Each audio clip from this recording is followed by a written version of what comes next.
Nakaligtas sa ambush si Misamis Occidental Governor Henry Waminal Sr. matapos pinasabugan ng improvised explosive device ang convoy nito sa poblasyon to bayan ng Clarin ng nasabing probinsya. Sa ipinalabas na video ng nasabing gobernador, kinumpirma nito pasado alas 11 kagabi nang bumabiyahe ang convoy sa Clarin ay bigla na lamang silang pinasabugan dahilan upang madamyos ang first lead car ng convoy. Mabuti na lang anya na sa gitna ng pananambang, mabilis rin na nakaiwas ang mga security escorts ng gobernador at ligtas na nakauwi sa lungsod ng Osamis.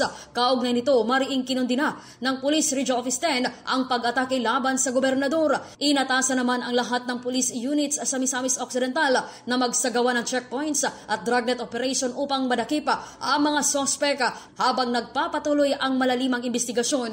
Nanawagan naman ang otoridad sa publiko na manatiling alerto at i-report kaagad kung mayroong mga kahina-hinalang aktibidad. In the heart of changing lives, Brigada Claudine Lusak Pandita ng 102.5 Brigada News FM Cagayan de Oro, the Musical News Authority.